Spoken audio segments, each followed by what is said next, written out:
All right, we just got word that reporters have been called to the White House right now. The president is meeting with business leaders, talking about not only the coronavirus and coming through this, but the China crackdown. We don't know the details, by the way, of that China crackdown. All of this, as the president is under a lot of scrutiny now as well about not only how he deals with China, but how he's going to respond to the developments in Minneapolis. Here to sort it all out for us is Karl Rove, the former White House Deputy Chief of Staff, best-selling author, much more. Karl, this whole situation with China, first off, the president seems to be signaling it won't be business as usual, but he did hold out the possibility when it comes to that trade deal, well, that will be usual. He's not ripping that one up. I'm taking that leap, so there might be other factors at play here, but what did you make of his comments? Well, I thought that they were a good start. Let's look at them. What he said was that he was going to secure university funding by suspending the entry of certain individuals who might be considered security risks. We know the Chinese have been flooding our American research universities with people whose job it is to collect information and take it home, and this signals that that ain't going to continue. Second of all, this Hong Kong special status, this could be the biggest thing of the day because the United States treats Hong Kong as different and apart from mainland China. And if we remove those provisions, this is going to shrink the role of the Hong Kong capital markets. And it's going to, we've already seen a great many companies moving out of Hong Kong. We're likely to see even more. Then this is going to be really interesting.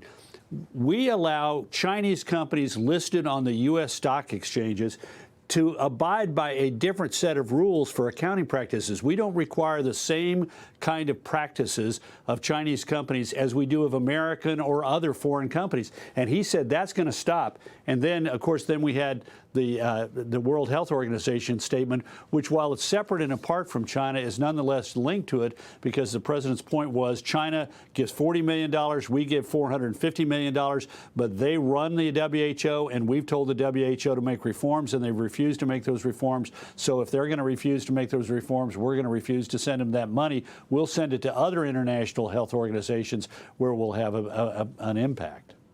Big changes. No, we'll see. You know, he did weigh China's sanctions, but won't quit the phase one deal. I'm talking the trade deal. He did weigh as well, and you touched on it, Karl, suspending entry for Chinese foreign nationals whom the U.S. could view as a security risk, extended that to the possibility of also limiting the number of Chinese students that would be allowed into this country. So a lot we don't know. But obviously he's cognizant of not wanting to damage us economically. It is a tough balance, huh?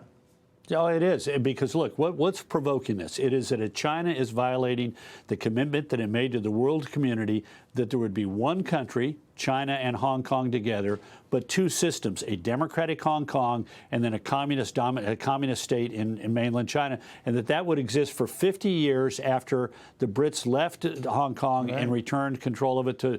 Now, they're violating that. So the president needs to have a measured response to it. He can't let that go without anything, but on the other hand, he shouldn't get rid of everything. So he is taking, and my suspicion is these are the first of 3 or 4 steps that he's going to, these 3 or 4 steps, depending on how you count it, are the first of what are going to be many steps that they're going to take to ratchet up against China. Let's recognize that China is our adversary. They're not our enemy, but they're our adversary and rival who want to create the military strength to deny the Western Pacific to us and the scientific strength to dominate the scientific high points, the commanding heights, if you will, of 5G, autonomous vehicles, quantum computing, and so forth for the 21st century. So they're looking explicitly to knock the U.S. out of its position of dominance, and we better wake up and deal with it. And I think these are good measured steps by the president in response to Hong Kong. I hope there are more measured steps, but there's no need to junk the entire relationship. Just continue to, if they do bad things,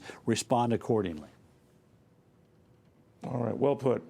Good seeing you, Karl. Thank you very much. Karl Rove.